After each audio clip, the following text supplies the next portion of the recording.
La croissance en Afrique subsaharienne reste marquée par des différences considérables dans les résultats des pays. 21 pays, principalement ceux dont l'économie est plus diversifiée, devraient continuer d'enregistrer une croissance de 5% ou plus. Mais dans les 24 autres pays, davantage tributaires des ressources naturelles, y compris les plus grands pays comme le Nigeria et l'Afrique du Sud, la croissance devrait demeurer modérée. En conséquence, le niveau de vie s'améliorera bien plus lentement pour la plupart des habitants des pays de l'Afrique subsaharienne. Globalement, sur la base des politiques économiques actuelles, la reprise économique en Afrique subsaharienne devrait s'accélérer.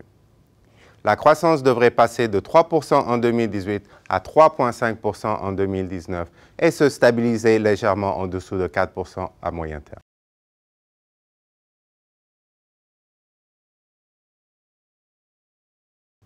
Les trois plus grandes économies de la région, à savoir l'Afrique du Sud, l'Angola et le Nigeria, qui sont riches en ressources naturelles et représentent plus de 50% de la production régionale, ont vu leur croissance ralentir fortement au cours des 10 dernières années. Cela a fait baisser la moyenne régionale et occulte la persistance d'une croissance rapide dans certains pays. Pour les pays à croissance rapide tels que le Bénin, l'Éthiopie et le Sénégal, il est nécessaire que le secteur privé remplace le secteur public comme moteur de la croissance. L'investissement public est un des facteurs qui ont alimenté cette croissance, mais il a aussi entraîné une hausse constante de l'endettement public. Pour les pays plus riches en ressources naturelles et à croissance plus lente, tels que l'Afrique du Sud, et l'Angola et le Nigeria, des réformes sont nécessaires pour diversifier l'économie. Il s'agit d'éliminer les facteurs d'incertitude qui freinent la croissance et de mettre en place un environnement plus propice au secteur privé.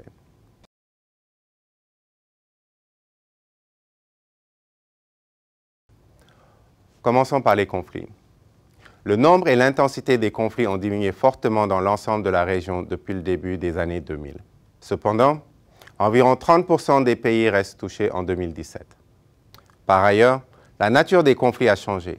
Les guerres civiles traditionnelles ont été remplacées par des conflits non étatiques, y compris le ciblage des populations civiles par des terroristes, particulièrement dans la région du Sahel. Ces conflits dans la région vont de pair avec une baisse marquée et persistante du PIB par habitant et affectent aussi les régions et pays voisins. Dans ce contexte, il est encore plus important de promouvoir un développement économique inclusif qui rassemble les régions et réduit les disparités sur le plan du développement. Commerce intra-régional. Zone de libre-échange continentale africaine. Une fois achevée, la zone de libre-échange continentale établira un marché de 1,2 milliard de personnes avec un PIB combiné de 2,5 milliers de milliards de dollars.